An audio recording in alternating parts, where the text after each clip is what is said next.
성경 말씀은 빌립보서 3장 1절부터 3절까지 같이 한 목소리로 읽겠습니다. 정말로 나의 형제들아, 주 안에서 기뻐하라. 너희에게 같은 말을 쓰는 것이 내게는 수고름이 없고 너희에게는 안전하니라. 개들을 삼가고 행하가는 자들을 삼가고 손할례당을 삼가라. 하나님의 성령으로 봉사하며 그리스도 예수로 자랑하고 육체를 신뢰하지 아니하는 우리가 곧 할례당이라. 아멘.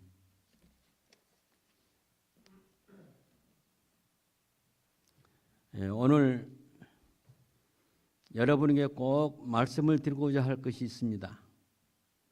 바로 그것은 성경에서 말하는 하나님의 백성 안에 들어있는 그리스도인은 누가 해당하는가, 그것을 말하는 것입니다. 복음이 오순절 성령 강림 이후에 예루살렘에 전파되고 유다와 사마리아와 또 지금의 터키인 소아시아와 또 유럽의 관문인 마게도냐와 또 유럽의 중심에 있었던, 당시의 중심이었던 로마의 지역에 전파되고, 그래서 기독교가 전 세계에 퍼지는 그런 결과를 가져왔는데, 예수님께서 말씀하신 바와 같이 땅끝까지 약 2000년 전에 걸쳐 전파되어 왔습니다. 교회사를 보게 되면, 2000년의 기독교의 역사를 보게 되면 복음이 전파된 곳에 곧바로 언제나 이단이 존재했다는 것입니다. 마치 예수님께서 말씀하신 것처럼 우리 예수님이 마태복음 13장 24절부터 30절까지 가라지 비유가 나옵니다. 씨 뿌리는 자가 밭에 씨를 뿌렸는데 그 종들이 아침에 가보니까 곡식이 싹을 텄어 자라고 있는데 바로 그 속에 가라지가 있음을 발견하고, 이거 어찌 됨입니까? 이렇게 물을 때 주인이 하는 말이 가만두어라. 그들을 뽑다가 알곡까지도 상하게 할까 두렵다. 이들은 자란 후에 추수할 때 알곡은 알곡대로, 가라지는 가라지대로 구분해서 알곡은 곡간에 들이고 가라지는 불에 사른다고 이렇게 말했습니다. 그것은 바로 한 이야기지만은, 비유지만은 어쩌면 기독교 2000의 역사를 잘 포함하고 있습니다. 이처럼 언제나 복음이 전파된 곳은 곧바로 이단들이 나타나게 되었습니다. 우리가 얼핏 보기에 우리 세대에서 한국이나 미국 또 전 세계 기독교란 이름을 가진 모든 교회와 신자들, 그 사이에 천국 백성이 보이지만 꼭 그렇지 않다는 것입니다. 여기에는 참 교회와 거짓 교회가 있습니다. 참 그리스도인과 사이비 그리스도인이 있다는 것입니다. 사랑하는 여러분, 여러분은 어디에 속해 있습니까? 많은 사람들이 그저 교회만 나가면 나는 참 기독교인이다 이렇게 알고 있어요.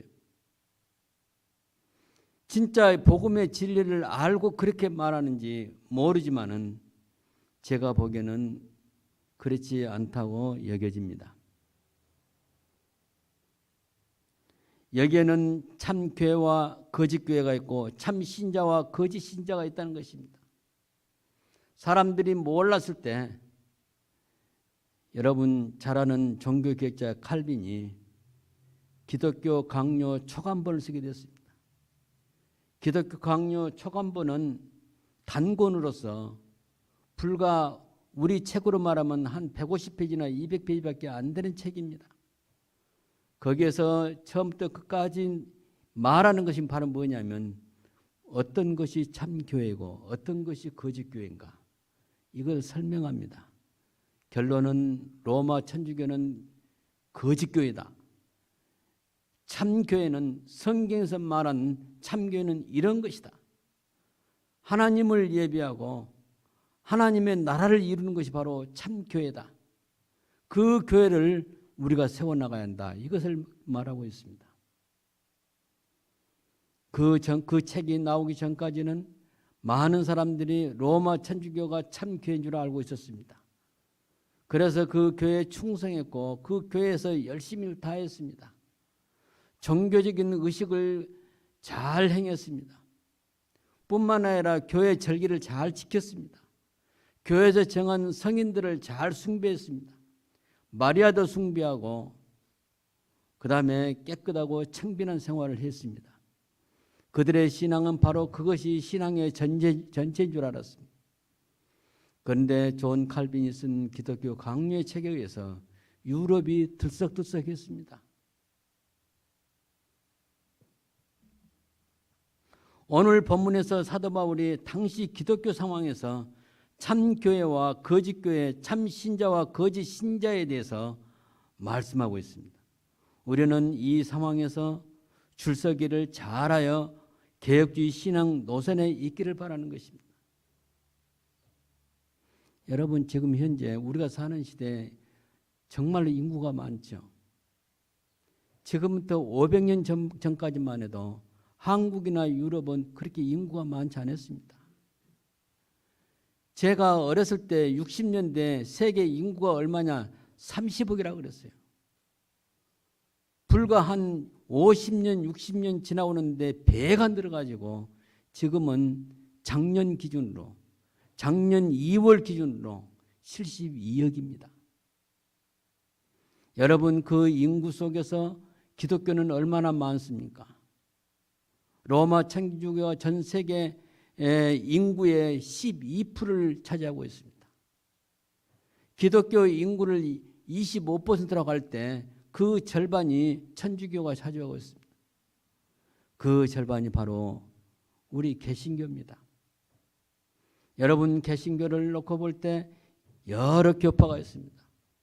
장로교가 있고 감리교가 있고 침례교가 있고 성결교가 있고 오순절교회가 있고 또 회중교회가 있고 여러 교파가 있습니다. 여러분 그 교회가 다 참교회라고 믿어지십니까? 우리는 그러기 때문에 가장 빠른 시간에 복음을 깨달아야 합니다. 그 복음을 깨닫고 그 복음이 무엇을 말하고는 알아야 하고 그 복음대로 살아야 하는 것입니다. 이 복음을 이해한 사람이 그렇지 많지 않습니다. 사도는 빌립보 교회 성도를 향해서 뭐라고 말합니까? 나의 형제들아 그렇게 말합니다.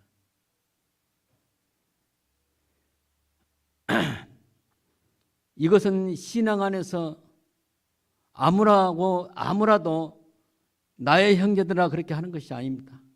신앙 안에서 참 그리스도인이 된 사람에게 하는 말입니다. 그리스도 안에서 연합이 되고 그리스도와 함께 연합이 되고 예수 그리스도를 주로 고백한 믿음의 형제들로서 바울의 입장에서 볼 때 바울과 같은 신앙 노선과 바울과 같은 신앙에 속한 사람들에게 나의 형제들아 하는 것입니다. 누가? 바울이. 역사적인 시간으로서 근 2000년이 지금 지났지만은 역시 바울 입장에서 볼 때는 오늘 이 자리에 앉아 있는 저희들이 바로 나의 형제들아 그렇게 칭할 받는 우리가 되기를 바랍니다.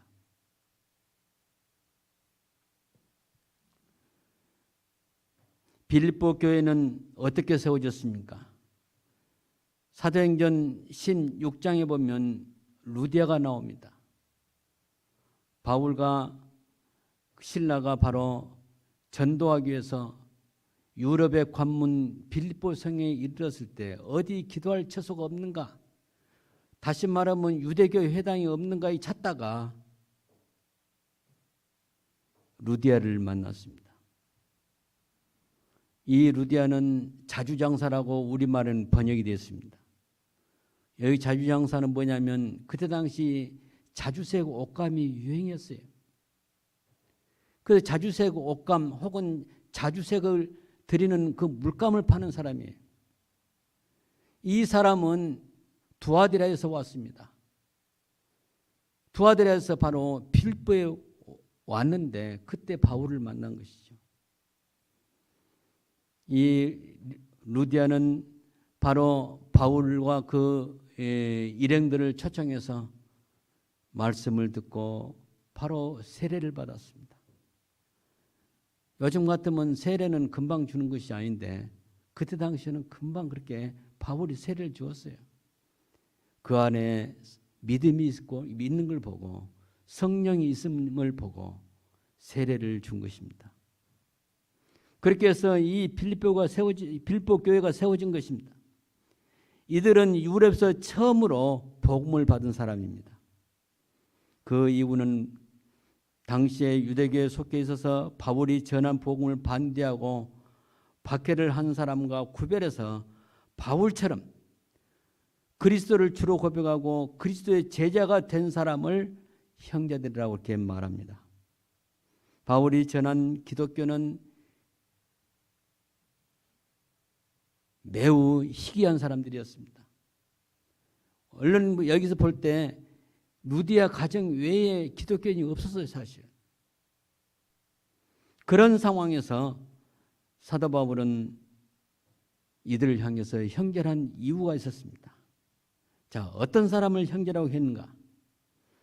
첫째, 사도와 같은 신앙을 소유한 사람입니다. 오늘날 우리 주위에 많은 교회가 있지만은 과연 사도 바울과 같은 신앙을 소유한 사람이 얼마나 있는가 모릅니다.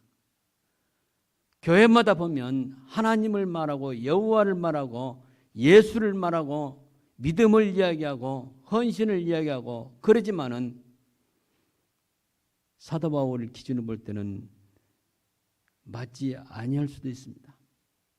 사도와 같은 신앙을 소유한 사람이 바로 형제입니다. 그 이유는 당시에 유대교에 속아 있어서 바울이 전한 복음을 반대했던 사람이 있었습니다.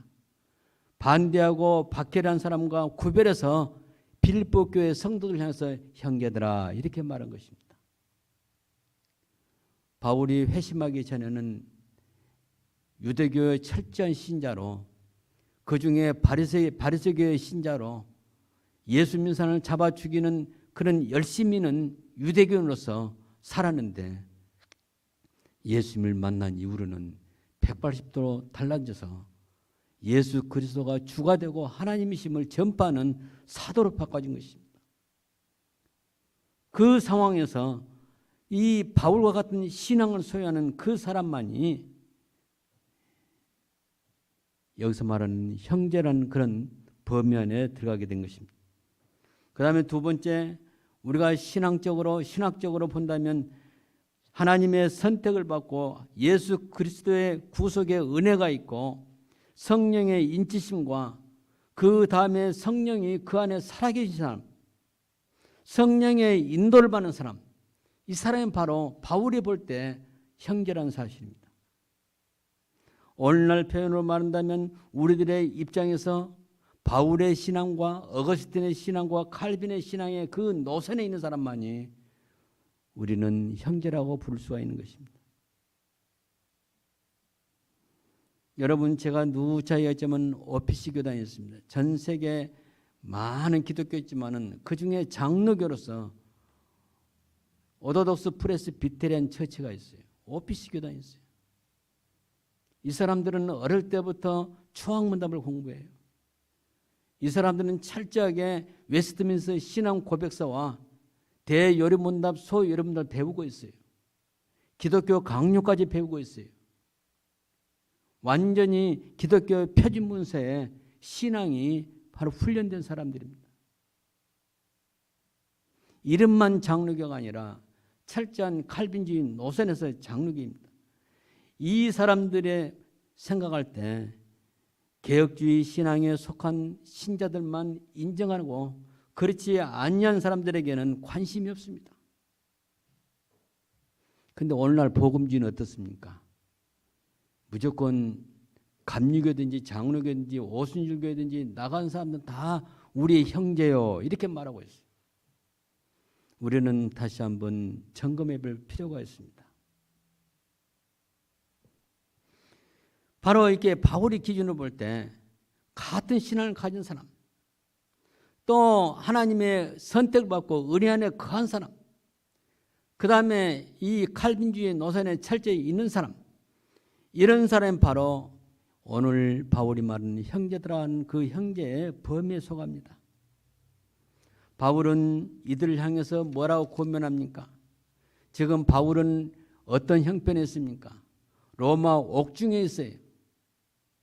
어떤 사상할 때는 감옥에 갇혀있기 때문에 얼마나 불행한가, 얼마나 괴로워하고 있는가, 고통을 받고 있는가, 이런 말하자면 바울은 그런 사람이 아니에요.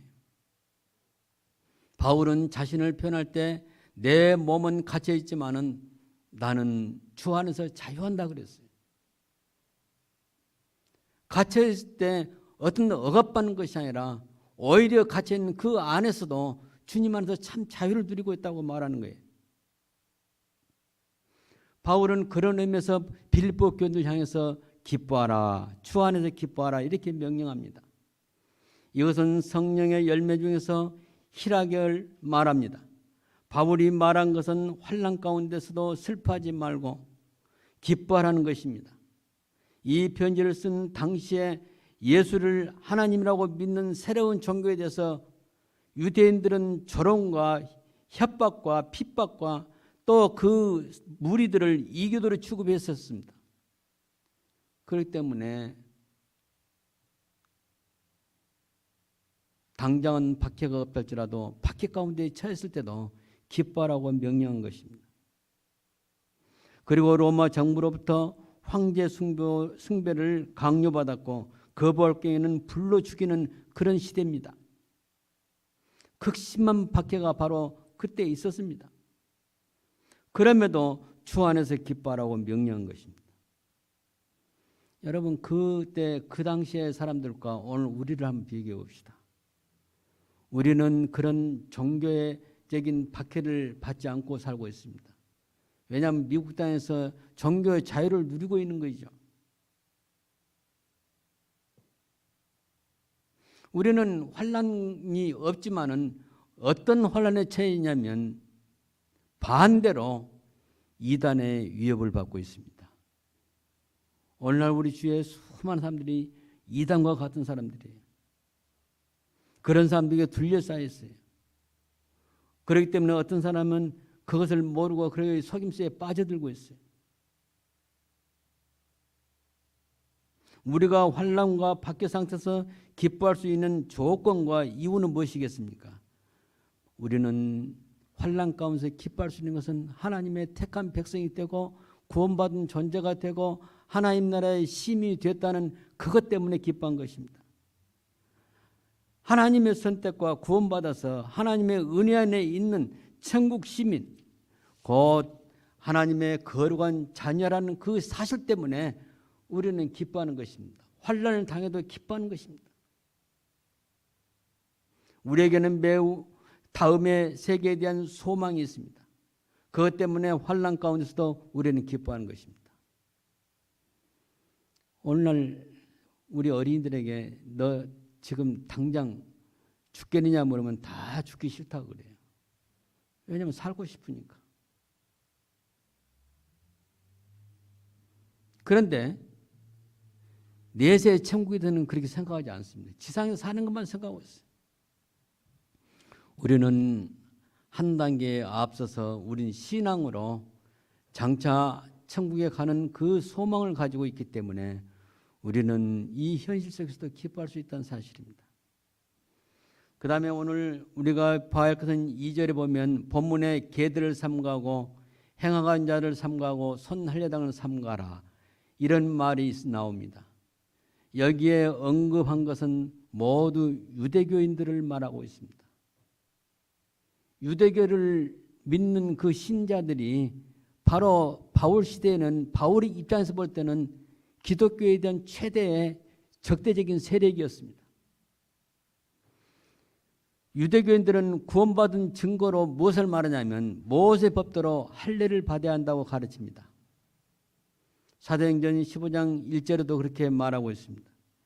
이들은 바울이 복음을 전해서 교회가 세워진 곳마다 쫓아다니면서 바울이 전한 예수교는 잘못된 이단이다 이렇게 가르칩니다. 그리고 할례를 받아야 구원받는다. 할례가 바로 구원받는 조건이 된다고 가르칩니다. 얼마나 마음이 흔들리겠습니까? 여러분이 잘 아는 갈라디아서 1장에 보게 되면 갈라디아 교회는 어떤 이단이 왔냐? 기독교인은 기독교인인데 예수도 믿고 할례를 받아야 한다. 이 두 가지를 가르치는 그런 이단이 나타났습니다. 사랑하는 성도 여러분, 오늘날 우리 시대는 어떻게 됩니까? 우리에게 적용되는 것은 그 당시의 유대교가 아닌 현재 우리 주위에 수많은 여러 교파들이 있습니다. 이단이란 말은 무슨 말입니까? 한자로 달을 이자에다가 끝단자예요. 앞에는 다 똑같아요. 다 똑같대 한 군데가 달라요. 그게 이단이에요. 근데 오늘날 어떤 사람들은 다 같으니까 다 같고 조금만 다른 것은 우리가 그냥 묵인해 주자 그 말이에요. 그래가지고 다른 교파까지도 우리가 용납하는 경우가 있어요. 이것은 바로 개혁주의 신앙이 없기 때문입니다. 알미니안의 신앙은 특징은 신앙을 자유자재로 해석해요. 그러나 개혁주의는 그거 아니에요. 성경 말씀의 기존에서 바로 원칙을 정해놓고 그 원칙에 맞냐 안 맞냐를 따지는 거예요.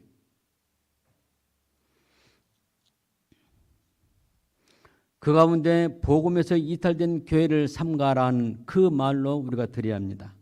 여기서 삼가한다만 무엇이냐면 조심하여 멀리하라 그 말이에요. 구별하라 그 말이에요. 침례교, 회중교회, 장로교, 감리교회, 여호와 증인교, 몰몬교, 쾌교교도 여러 교회가 있고 심지어는 초교파라는 교파도 있습니다. 당신은 어느 교회 나가요? 어느 교회 나가요? 그 교회 교파가 뭐예요? 디노미네이션이 뭐입니까? 그러면 우리는 초교파입니다. 그 말.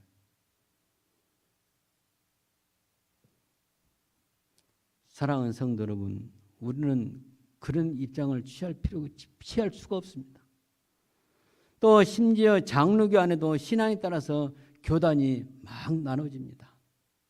우리 한국의 교회 역사를 보더라도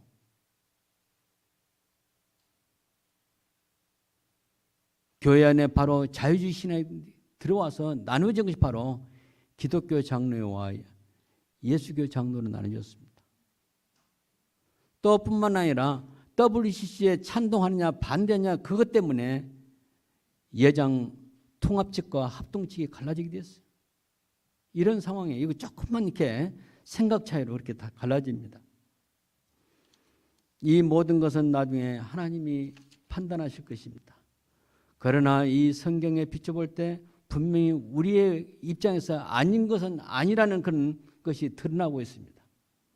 우리는 이런 상황을 빨리 판단해서 우리가 바른 길을 찾아가야 할 줄 압니다. 사탄은 과거에는 바른 신앙을 자극해서 수많은 교파로 나누게 했습니다. 그런데 오늘날 우리가 처한 이 시대에 사탄은 또 전략을 바꿔서 어떻게 합니까? 전략을 바꿔서 바로 세속화를 말합니다. 교회가 세상을 따라가도록 그렇게 말하고 세상과 이렇게 협력하도록 그렇게 만들고 있습니다.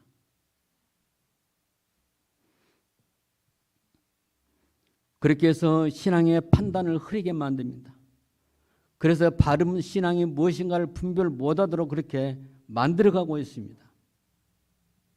우리는 여기서 정신을 바짝 차리고 어떤 것이 내가 지금 서야 할, 내가 가야 할 신앙의 길인가를 판단해서 바른 길에 서야 합니다.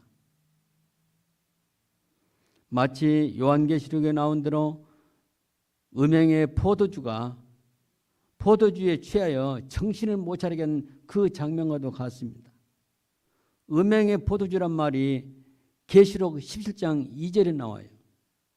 이 음행이라는 것은, 영적인 음행이라는 것은 세상과 짝하는 거예요. 사탄과 짝하는 거예요.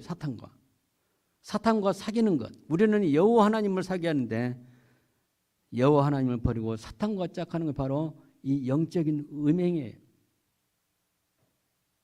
그래서 이 음녀라는 표현이 나오는데, 음녀는 바로 사탄과 관계를 가진 그런 교회를 음녀라고 합니다. 음행의 포도주는 무엇입니까? 거짓 교훈이에요. 여기에 섞여가지고 사람들의 영적인 분별력을 흐리게 만듭니다. 마지막 시대가 되어 양과 염소로 나눠지는 것처럼 오늘날 분명히 그렇게 되어가고 있습니다. 저는 이렇게 1950년부터 쭉 기독교 이렇게 쭉 흘러온 것을 보면, 그때는 또 그런 이 교파별로 이렇게 막 갈라지고 막 그랬죠.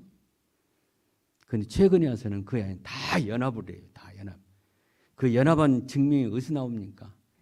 부활절이 되면 여의도 광장에 다 온 기독교가 같이 모여서 우리 함께 부활절 축하 예배를 드리자. 분명히 성경은 그거 아니에요. 절대 다른 신앙을 가진 사람이 혼합될 수가 없어요. 그런데 그게 돼가고 있어요. 이건 바로 어디서 옵니까? 전 세계적으로 똑같은 현상인데 교회가 연합하는 운동으로 지금 가고 있거든요. 이런 걸 통해서 참된 길을 혼란에 빠뜨립니다. 그래서 이제 많은 사람들이 침례교가 무엇이 다르며, 장로교가 무엇이 다르며, 감리교가 무엇이 다르며, 다 똑같은 교회다, 아무 교회만 다녀도 다 구원받는다, 이런 식으로 우리 생각을 흐트러 놓고 맙니다. 오늘날 보면 WCC라는 그런 단체가 있고 WEA라는 단체 있고 여러 단체들이 있어요.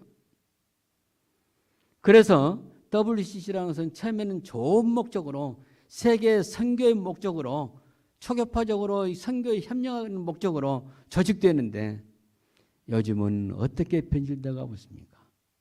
천주교를 포함해서 불교와 유교, 또 일본의 신도교, 또 중국의 도교, 이런 다 이렇게 혼합시켜서, 이슬람까지도 혼합시켜서, 인도 힌두교가 혼합시켜서 단일 종교로 지금 만들어가고 있어요. 이것이 바로 사탄이 지금 하고 있는 모양입니다. 그 다음에 반대로 뭐냐면 기독교 안에서 초교파적으로 연합하는 운동입니다. 이것은 WCC와 좀 반대 방향으로 가고 있는데, 우리는 복음주의로 나가자, 복음주의로 나가자.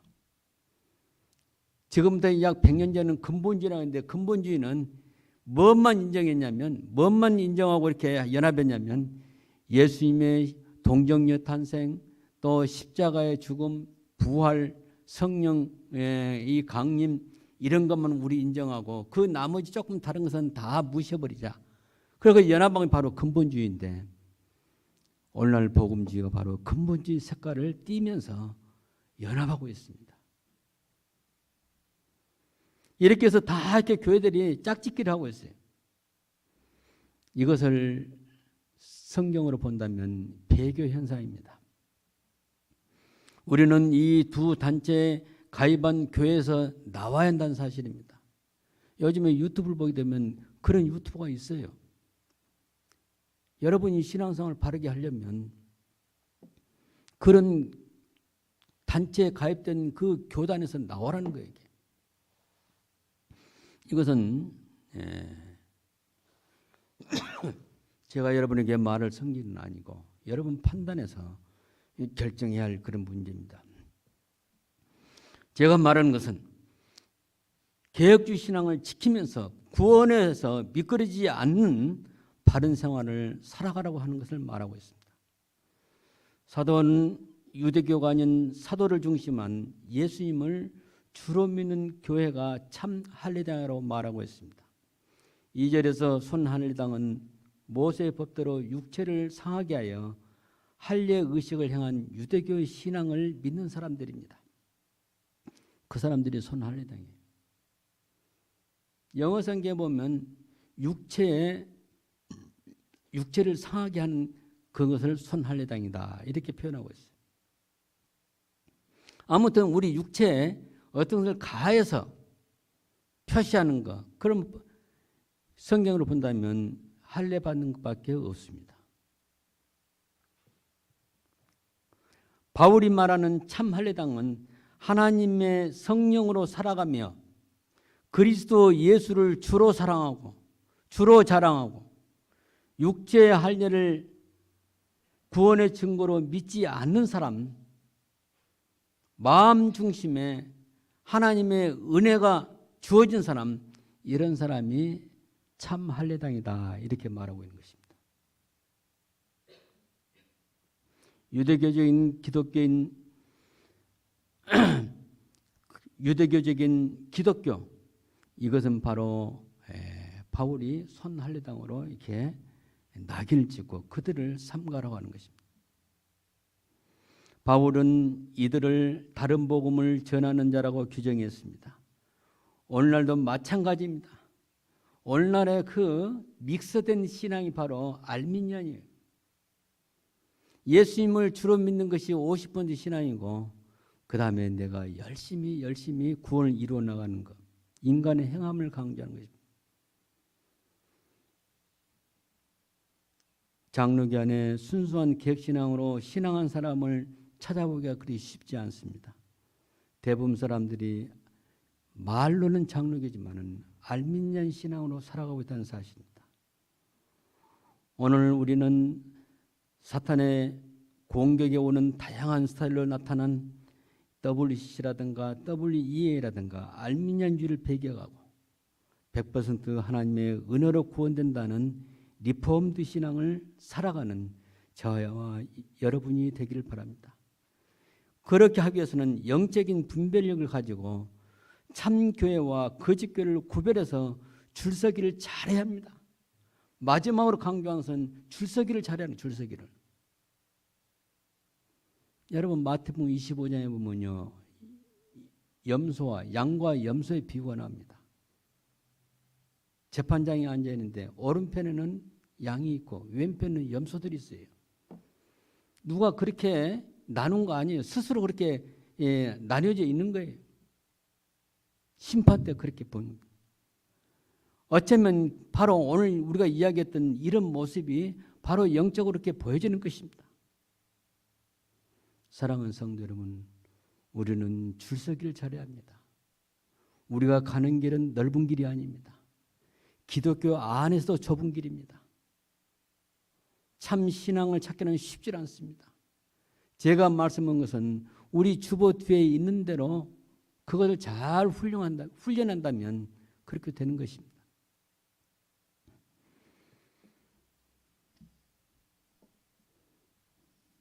제가 바라기는 우리 모두가 다 신앙을 추구하는 여러분이 되기 바랍니다. 그러기 위해서 먼저 우리가 복음을 발견해, 그리고 내 안에 성령님 살아계셔요.